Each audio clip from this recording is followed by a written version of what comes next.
نحمده ونصلي على رسوله الكريم اما بعد فاعوذ بالله من الشيطان الرجيم بسم الله الرحمن الرحيم رب اشرح لي صدري ويسر لي امري واحلل عقدة من لساني يفقهوا قولي۔ السلام علیکم ورحمۃ اللہ وبرکاتہ۔ ناظرین، پروگرام دعا کیجئے کے ساتھ آپ کی خدمت میں حاضر ہیں۔ آج ہم انشاءاللہ دل کی سلامتی کے لیے دعائیں آپ کے ساتھ شیئر کریں گے، کیونکہ دل ہی تو سب کچھ ہے۔ اگر دل درست ہوا تو سب کچھ درست ہو جائے گا، اور اگر دل بگڑ گیا تو ہر چیز بگڑ جائے گی۔ دنیا اور آخرت دونوں کی کامیابی کا انحصار دل کی سلامتی پر ہے۔ دل ہی زندگی کی بنیاد ہے۔ دل نہ رہے، دل کام نہ کرے تو انسان زندہ نہیں رہ سکتا۔ اسی طرح انسان کی اخلاقی، روحانی، ایمانی صحت کا انحصار بھی دل کی سلامتی پر ہے۔ تو ہمیں اس سلسلے میں کوشش کے ساتھ ساتھ اللہ سبحانہ وتعالیٰ سے دعا بھی کرنی چاہیے۔ دعائیں تو آپ کو بعد میں بتائیں گے، سب سے پہلے خود دعا مانگنے کی اہمیت۔ رسول اللہ صلی اللہ علیہ وسلم نے ابن عباس سے فرمایا تھا کہ اے بیٹے، اذا سألت فاسأل اللہ، جب تم سوال کرو تو اللہ ہی سے کرو۔ وَإِذَا اسْتَعَنْتَ فَاسْتَعِنْ بِاللَّهِ، اور اگر تم مدد مانگو تو اللہ ہی سے مدد مانگو۔ یعنی ہر معاملے میں اپنے رب کے سامنے ہاتھ پھیلاؤ، اسی سے توقع رکھو، اسی پر توکل کرو اور اس سے مانگتے رہو، کیونکہ مانگنا اس کو پسند ہے۔ وہ مانگنے والوں سے، یعنی اللہ سے جو مانگتے ہیں ان سے وہ محبت کرتا ہے، اور اللہ کے سوا کسی اور کو نہیں پکارنا چاہیے۔ اس سلسلے میں قرآن مجید میں آتا ہے ان الذین تدعون من دون اللہ عباد امثالکم فادعوہم فلیستجیبوا لکم ان کنتم صادقین۔ جن لوگوں کو تم اللہ کے سوا پکارتے ہو وہ تو تمہاری ہی طرح کے بندے ہیں، یعنی ان سے مانگتے ہو، انسانوں سے مانگتے ہو۔ اگر تم اپنے دعوے میں سچے ہو تو ضروری ہے کہ جب تم انہیں پکارو تو وہ تمہیں اس کا جواب دیں۔ خصوصاً مرے ہوئے لوگوں کو اگر پکارا جائے تو وہ ہماری پکار کہاں سے سن سکتے ہیں؟ سویا ہوا انسان ہماری پکار نہیں سنتا تو فوت شدہ کیسے سن سکتا ہے؟ اسی لیے قرآن مجید میں اللہ کے سوا کسی اور سے مانگنے سے، دعا کرنے سے منع کر دیا گیا۔ فرمایا فَلَا تَدْعُ مَعَ اللَّهِ إِلَٰهًا آخَرَ فَتَكُونَ مِنَ الْمُعَذَّبِينَ، بس اللہ کے ساتھ کسی اور کو الہ نہ پکاریے۔ یعنی الہ وہ ہوتا ہے جس کے پاس انسان اپنی حاجات لے کر جاتا ہے، جس سے دعا کرتا ہے، جس کے آگے سجدہ کرتا ہے، جس کے نام پر قربانی کرتا ہے، جس کو خوش کرنے کے لیے سارے کام کرتا ہے، بھاگ دوڑ کرتا ہے۔ تو اللہ کے ساتھ کسی اور کو الہ نہ پکاریے، ورنہ آپ بھی سزا پانے والوں میں سے ہو جائیں گے۔ یعنی اللہ سبحانہ وتعالیٰ کسی صورت میں بھی شرک کو پسند نہیں فرماتے۔ اور پھر یہ بھی یاد رکھیے کہ دعا کرنے سے پہلے اللہ سبحانہ وتعالیٰ کی حمد و ثنا ضروری ہے۔ لا الہ الا اللہ وحدہ لا شریک لہ، لہ الملک ولہ الحمد وہو علی کل شیء قدیر۔ اس کلمے کو پڑھیے یا کوئی اور حمد و ثنا کے الفاظ جو بھی آپ کی چوائس کے ہوں، کیونکہ حمد و ثنا تو اصل میں اللہ کی محبت کے ساتھ ہی آتی ہے۔ جتنی محبت زیادہ ہوگی اتنی خوشی کے ساتھ آپ اللہ کی تعریف کریں گے۔ پھر اسی طرح درود شریف پڑھنا نہیں بھولیے۔ درود شریف پڑھنے سے 10 رحمتیں آتی ہیں، دعائیں قبول ہوتی ہیں۔ اور پھر یہ کہ دین اور دنیا کی ہر بھلائی اللہ تعالیٰ ہی سے مانگیے، اور خصوصاً ہمارے آج کا جو موضوع ہے یعنی قلب سلیم، سلامت دل، اس کی دعا اللہ سبحانہ وتعالیٰ سے مانگیے کہ اے اللہ تو مجھے قلب سلیم، سلامت دل عطا فرما، کیونکہ قیامت کے دن انسان کو نہ مال کام آئے گا نہ بیٹے کام آئیں گے، مگر جو اللہ کے پاس سلامت دل لے کر آیا۔ اللہ تعالیٰ فرماتے ہیں يوم لا ينفع مال ولا بنون إلا من أتى الله بقلب سليم۔ جس دن مال اور بیٹے کام نہیں آئیں گے مگر وہ جو اللہ کے پاس سلامت دل لے کر آیا، کیونکہ اگر دل درست ہو تو تمام جسم درست، تمام کام درست، اور اگر دل بگڑ جائے تو ہر چیز بگڑ جاتی ہے۔ رسول اللہ صلی اللہ علیہ وسلم نے فرمایا بے شک جسم میں گوشت کا ایک ٹکڑا ہے، اگر اس کی اصلاح ہو گئی تو تمام جسم کی اصلاح ہو گئی، اور اگر وہ خراب ہو جاتا ہے تو سارا جسم خراب ہو جاتا ہے. سنو وہ دل ہے. اور پھر آپ نے دل ہی کی طرف اشارہ کرتے ہوئے فرمایا کہ تقویٰ ہاں ہونا، تقویٰ یہاں پر ہوتا ہے، یعنی اللہ کا ڈر جو تمام معاملات کو درست کرتا ہے. دل کے سلسلے میں یہ بات بھی یاد رہے کہ دل کی حالت ہمیشہ بدلتی رہتی. اگر آپ ایک دفعہ اپنے دل کو صحیح رستے پر لے بھی آئے تو کوئی گارنٹی نہیں کہ وہ ہمیشہ صحیح رہے گا، کیونکہ اس کے پلٹنے میں کچھ دیر نہیں لگتی. اس بات کو حدیث میں بہت اچھی طرح بیان کیا گیا ہے. رسول اللہ صلی اللہ علیہ وسلم نے فرمایا بے شک قلب کو قلب اس لیے کہتے ہیں کہ وہ پلٹتا رہتا ہے، اور دل کی مثال تو اس پر کسی ہے جو کسی درخت کے تنے کے ساتھ لٹکا ہوا ہو اور ہوا اسے الٹ پلٹ کرتی رہتی ہو، کبھی سیدھا کبھی الٹا. اس لیے سلامت دل رکھنا ایک بہت ہی مشکل کام ہے، کیونکہ انسان کبھی اس میں شکوک و شبہات آ جاتے ہیں، کبھی خواہشات اور شہوات آ جاتی ہیں، کبھی انسان کا ایمان بڑھنے لگتا ہے، کبھی گھٹنے لگتا ہے. تو دل کی حالتیں تبدیل ہوتی رہتی ہیں. دعا یہ کرنی چاہیے کہ ہماری موت اس حالت میں آئے کہ ہمارا دل اللہ کے رب ہونے پر راضی ہو، محمد صلی اللہ علیہ وسلم کے نبی ہونے پر اور اسلام کے دین ہونے پر، اور ہم اللہ تعالیٰ کے بارے میں اچھا گمان لیے ہوئے اس دنیا سے رخصت ہوں. دل کی تبدیلی کے بارے میں ایک اور حدیث میں بھی آتا ہے، نبی صلی اللہ علیہ وسلم نے فرمایا ابن آدم کا دل اس ہنڈیا سے بھی زیادہ تیزی کے ساتھ بدلتا ہے جو خوب کھول رہی ہو. یعنی دل کی حالت اتنی تیزی سے اگر تبدیل ہوتی ہے اور اس میں کچھ دیر نہیں لگتی تو کس قدر ڈرنے کی بات ہے. سلامت دل کی دعائیں کرنے سے پہلے ہمیں چند ان باتوں کا بھی تذکرہ کر لینا چاہیے کہ جو انسان کے دل کی بیماریوں کا سبب بنتے ہیں.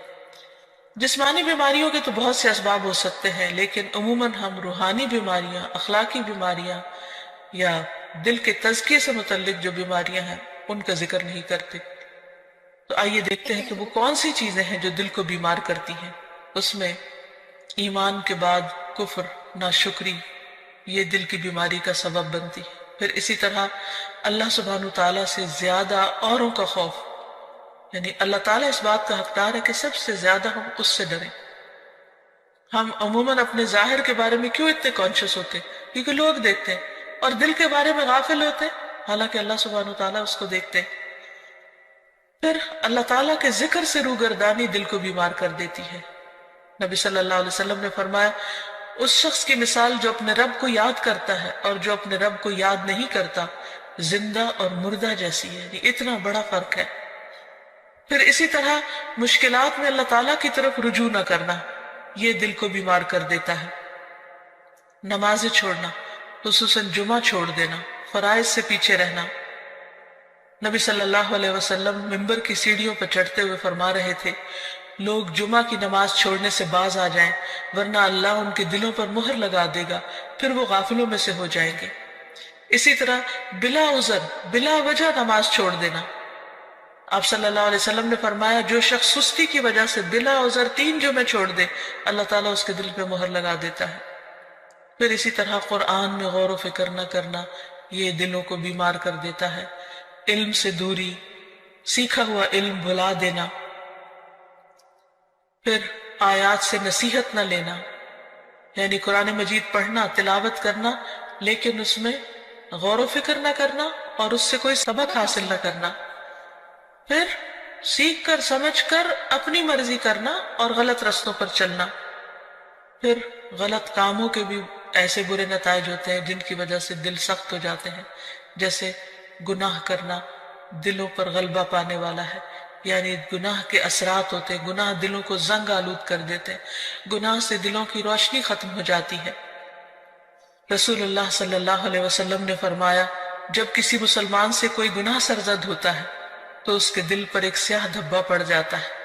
اگر وہ توبہ کرے اور باز آ جائے اور استغفار کر لے تو اس کا دل پھر سے صاف اور روشن ہو جاتا ہے.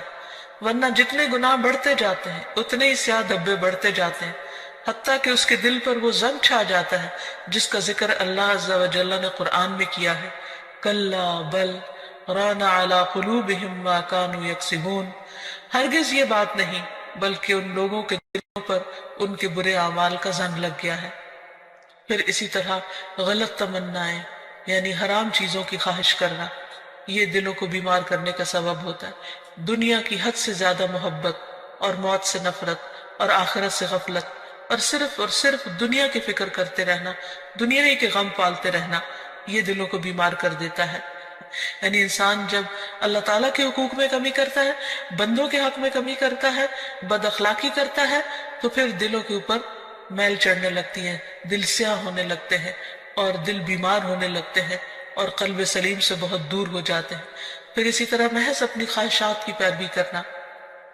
نبی صلی اللہ علیہ وسلم نے فرمایا، مجھے تمہارے متعلق ان گمراہ کن خواہشات سے سب سے زیادہ اندیشہ ہے جن کا تعلق تمہارے پیٹ اور تمہاری شرمگاہ سے ہوتا ہے، اور اپنی مرضی پر چلنے کی گمراہی کا بھی اندیشہ ہے۔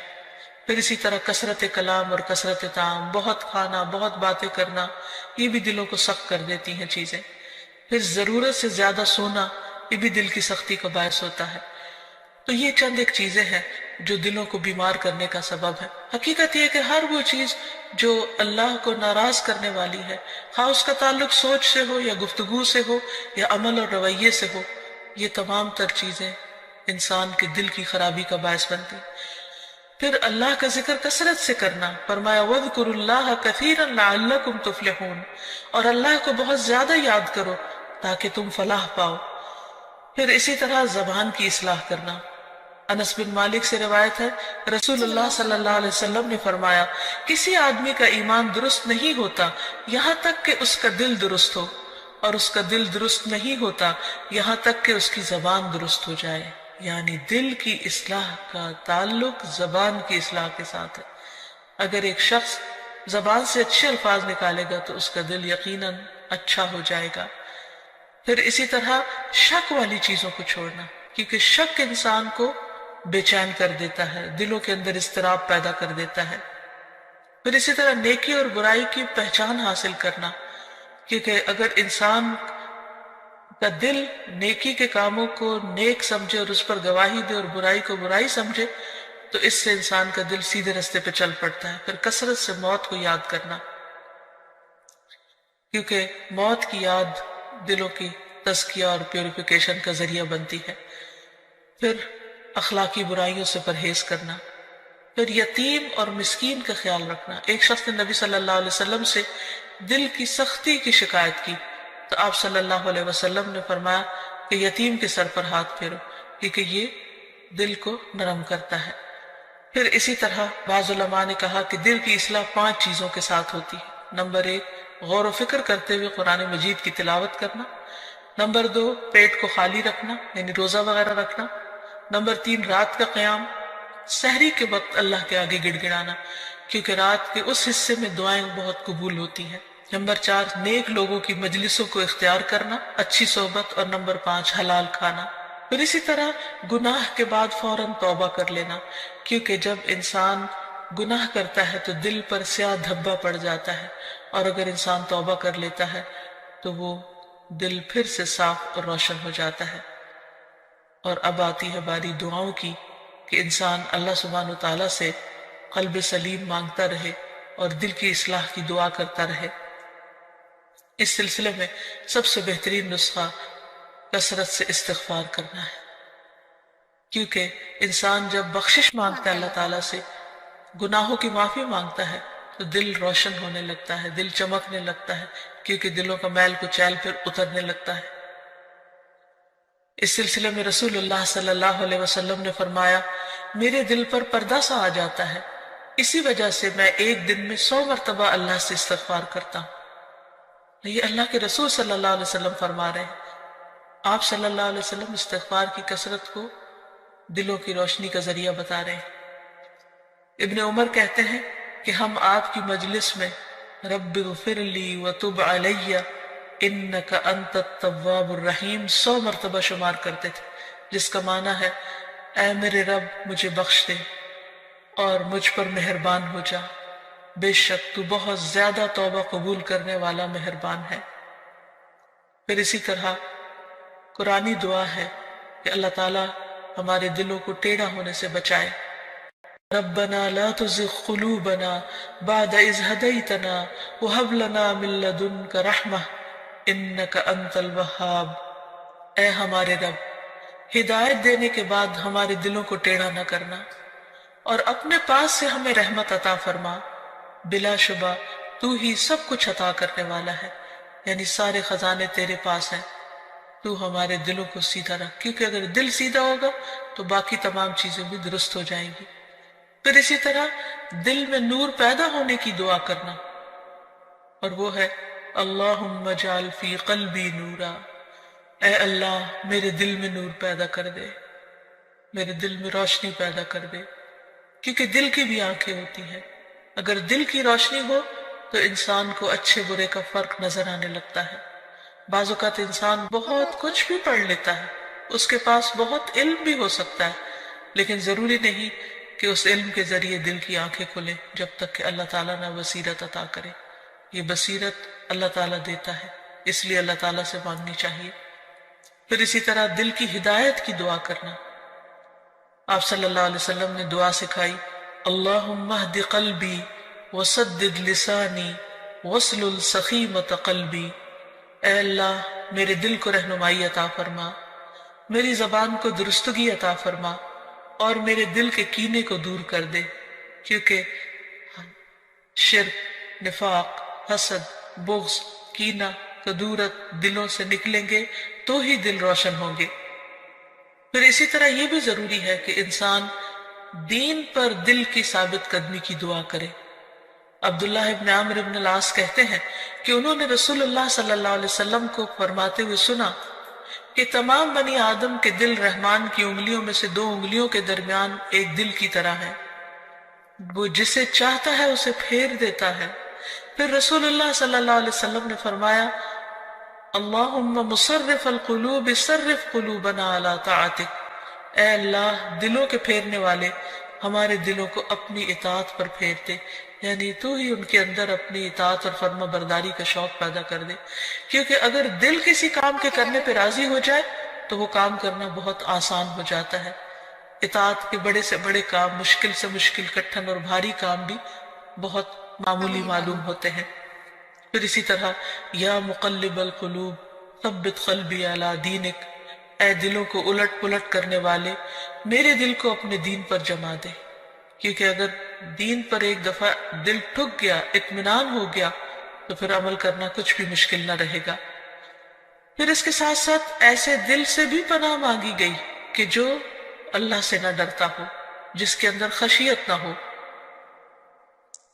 دعا ہے اللہم انی اعوذ بک من علم لا ينفع ومن قلب لا يخشع ومن نفس لا تشبع ومن دعوت لا يستجاب لها، اے اللہ میں تجھ سے ایسے علم سے پناہ مانگتا ہوں جو نفع دینے والا نہ ہو، اور ایسے دل سے جو ڈرنے والا نہ ہو، اور ایسے نفس سے جو سیر ہونے والا نہ ہو، اور ایسی دعا سے جو قبول ہونے والی نہ ہو۔ پھر اسی طرح دل کے شر سے پناہ مانگنے والی دعا، اللہم انی اعوذ بک من شر سمعی ومن شر بصری ومن شر لسانی ومن شر قلبی ومن شر منی، اے اللہ میں تیری پناہ چاہتا ہوں اپنے کان کی برائی سے، اور اپنی آنکھ کی برائی سے، اور اپنی زبان کی برائی سے، اور اپنے دل کی برائی سے، اور اپنی خواہش کی برائی سے۔ پھر دل کو صاف کرنے کی دعا، اللہم اغسل قلبی بماء الثلج والبرد ونق قلبی من الخطایا کما نقیت الثوب الابید من الدنس وباعد بینی وبین خطایایا کما باعدت بین المشرق والمغرب، اے اللہ میرے دل کو برف اور اولے کے پانی سے دھو دے، اور میرے دل کو خطاؤں سے صاف کر دے جیسے سفید کپڑے کو میل سے صاف کیا جاتا ہے، اور میرے اور میری خطاؤں کے درمیان اتنی دوری کر دے جتنی دوری تو نے مشرق اور مغرب میں رکھی ہے۔ تو اللہ تعالیٰ سے دعا ہے کہ وہ ہمارے دلوں کی اصلاح کر دے، وہ ہمارے دلوں کا تزکیہ کر دے، وہ ہمیں سلامت دل عطا کر دے تاکہ ہم دنیا اور آخرت میں کامیاب ہو سکے۔ وآخر دعوانا ان الحمد للہ رب العالمین۔ السلام علیکم ورحمۃ اللہ